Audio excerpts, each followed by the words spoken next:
మెదడు నరముల సంబంధిత వ్యాధులతో బాధపడుతున్నారా? కర్నూలు, హైదరాబాద్, చెన్నై, బెంగళూరు వంటి నగరాలకు వెళ్లకుండా ఇప్పుడు మన పొద్దుటూరులోనే ఈ సమస్యల పరిష్కారానికి అందరి కోసం స్థాపించబడింది వెంకటారాధ్య న్యూరో కేర్. మా అడ్రస్ డోర్ నంబర్ 9/397 ఈశ్వర గ్యాస్ ఏజెన్సీ పక్కన, హోమ్ హాస్పేట, పొద్దుటూరు, కడప జిల్లా. మా ఫోన్ నంబర్ 8519901459.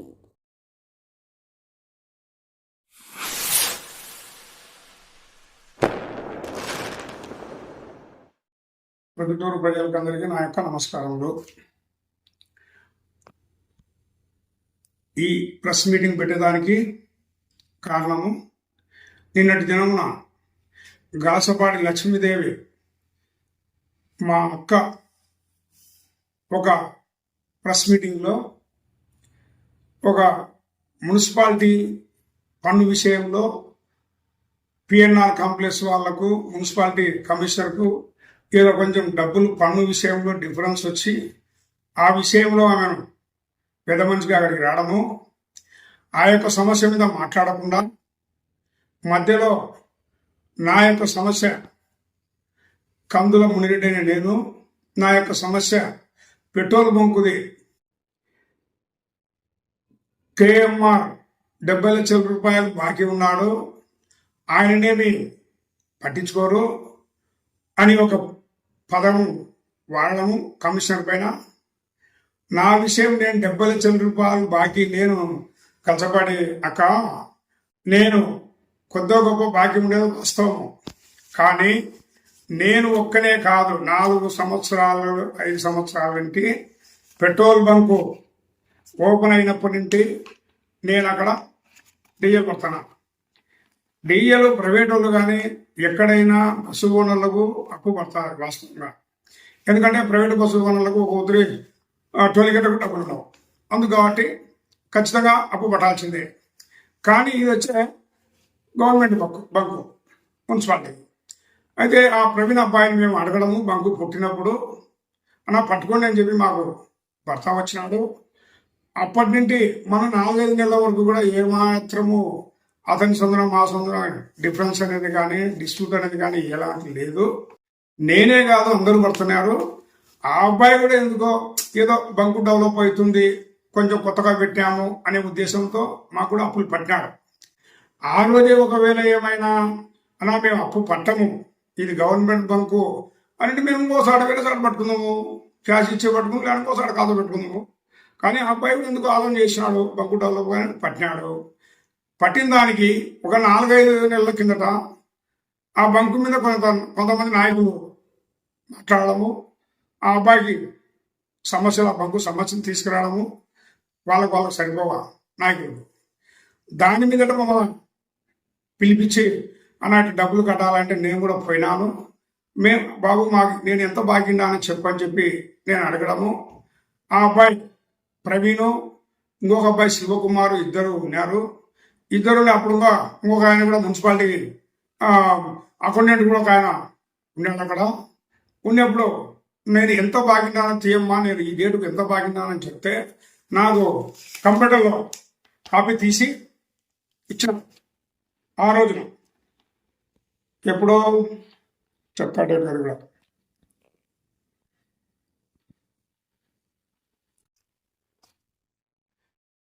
30/11/2025 నాకు కంప్యూటర్లో కాపీ తీసి, అలా ఈ డేటుకు నువ్వు 18,54,465 రూపాయలు బాకీ ఉన్నావు అని నాకు కంప్యూటర్లో ఇచ్చినాడు కాపీ తీసి.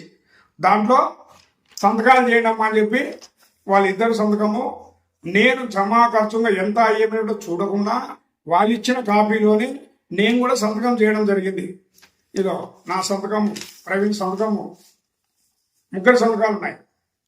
ఆ అకౌంటెంట్ కూడా మీకు సంతకం చేయండి సార్ అంటే నేను వద్దులేమా అని చెప్పినాను. ఇది జరిగిన విషయం. నేను ఆ రోజుకు ఈ బాకీ ఉన్నా.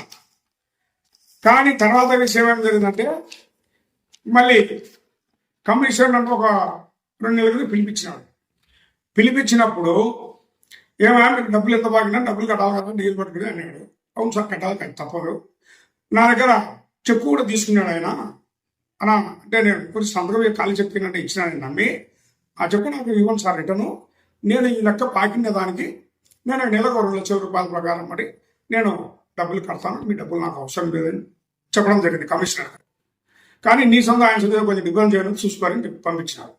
అది జరిగిన విషయం.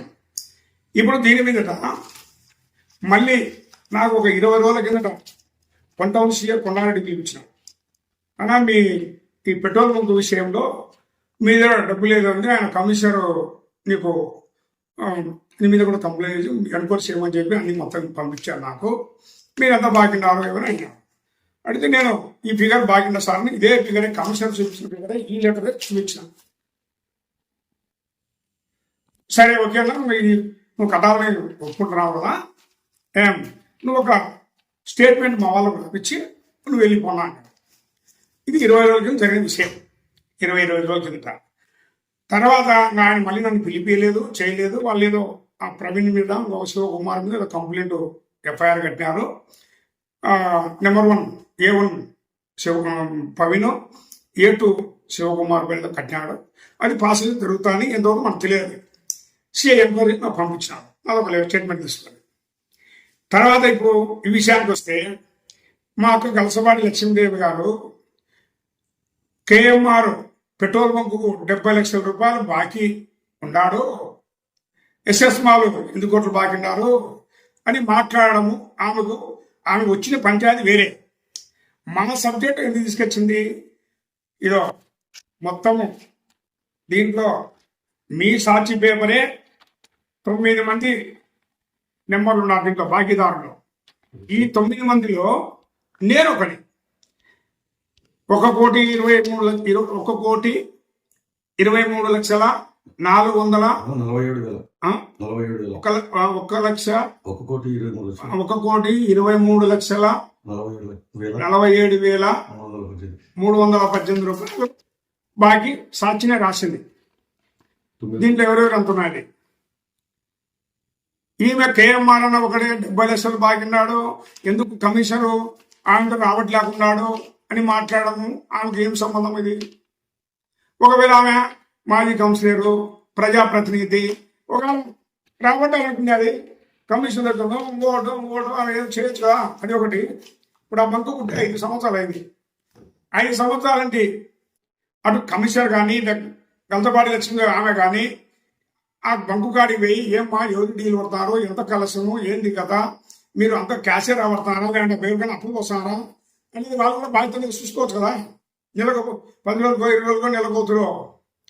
ఇప్పుడు అనవసరంగా ఇంతకుముందు బంగారెడ్డి కూడా నా మీద 2 దూలు చెప్పినాడు, కేఎంఆర్ బాకిన్నాడు పెట్రోల్ బంకు డీజిల్ కానీ. కానీ నేను ఒకనే కనబడుతున్నానా ఇట్లకు బంగారెడ్డికి ఏమే గల్తపాడు లక్ష్మీదేవికి లేదు, గల్తపాడు లక్ష్మీదేవి కూడా మాట్లాడవచ్చు. నేను ఎంత బాకిన్నానో నా ఫిగరు కనుక్కొని కరెక్ట్గా చెప్తే మంచిదే. నేనే బాకీ లేను.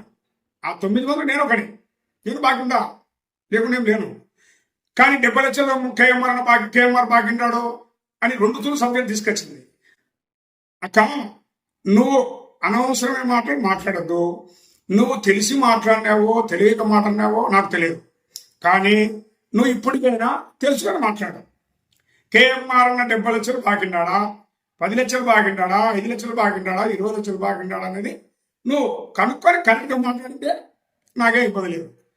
ప్రజలు ఏమనుకుంటారు, మా కేఎంఆర్ డీజిల్ మాకు 70 లక్షలు బాకిన్నాడంట, గల్తపాటి లక్షలు చెప్తాంది యూట్యూబ్లో అని చెప్పి ప్రజలు అనుకుంటారు. ఇప్పుడు నేను కౌంటర్ వేయలేను, మాట్లాడలేదు అనుకో, సహాయక ఉన్నాను అనుకో, ప్రజలు ఏమనుకుంటారు, కేఎంఆర్ 70 లక్షలు బాగున్నాయంట అంటారు. ఇప్పుడు బజార్ పరిస్థితి బాగాలేదు, మేము వ్యాపార రీతిలో ఉన్నాము, మా పరిస్థితి ఏంది? ఎందుకు పెట్రోల్ బంక్ పైన ఇంత ఆరోపణలు చేస్తారు?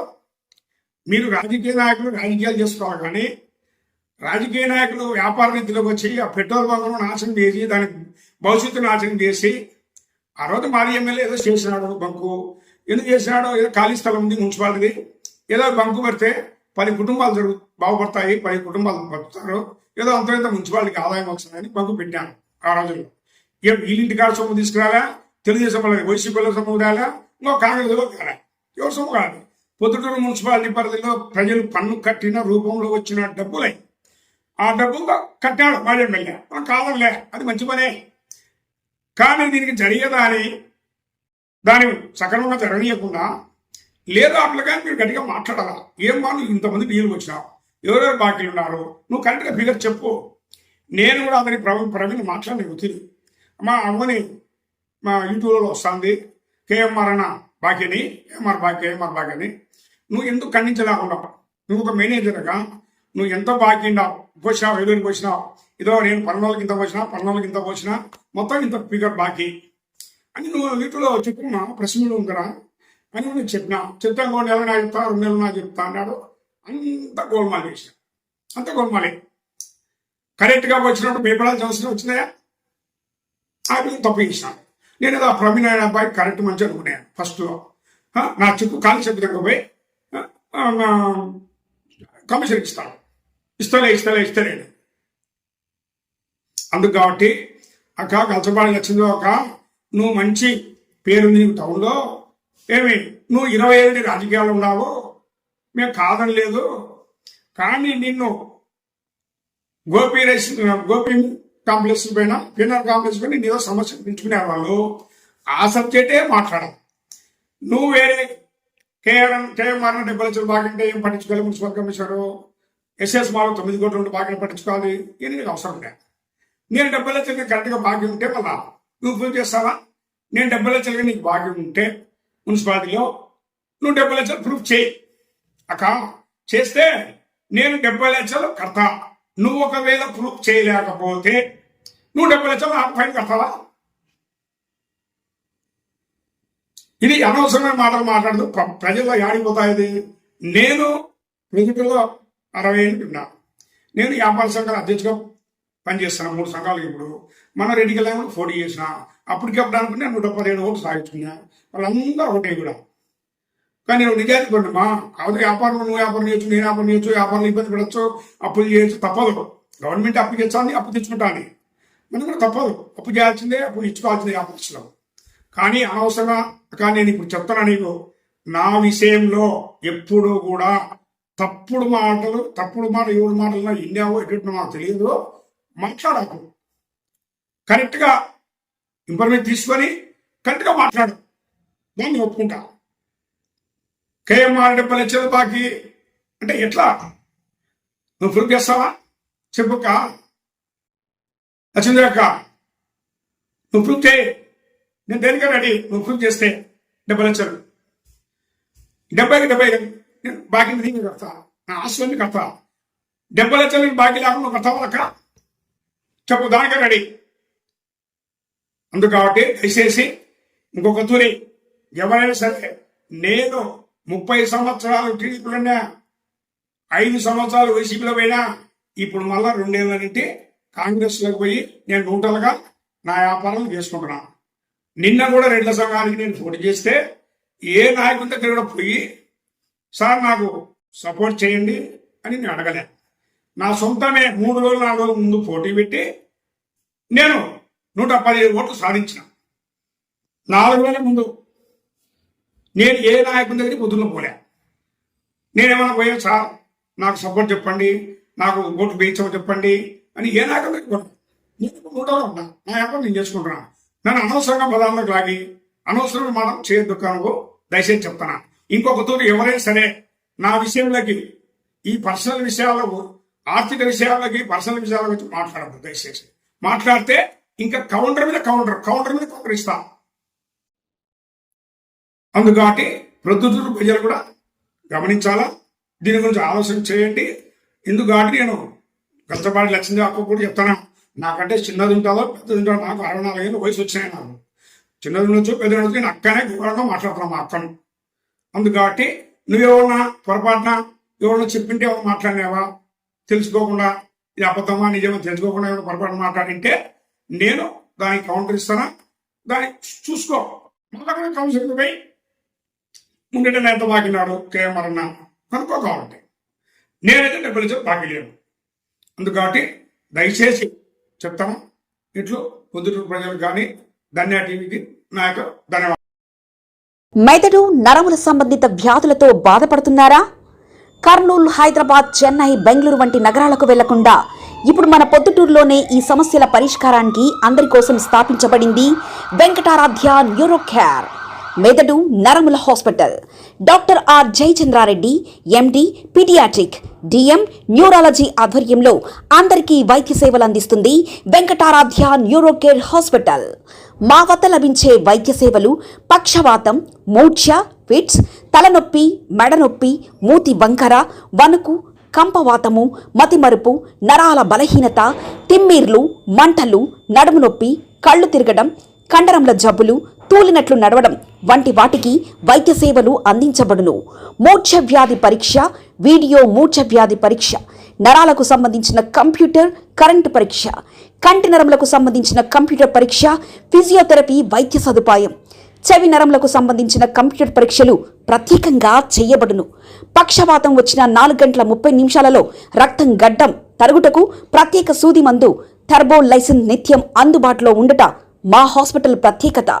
చిన్నపిల్లల ఎదుగుదల లోపం, జన్యు సంబంధిత వ్యాధులు, మూర్ఛ వ్యాధులకు ప్రత్యేకంగా చూడబడును. మా అడ్రస్ డోర్ నంబర్ 9/397 ఈశ్వర గ్యాస్ ఏజెన్సీ పక్కన, హోమాస్పేట, పొద్దుటూరు, కడప జిల్లా. మా ఫోన్ నంబర్ 8519901459.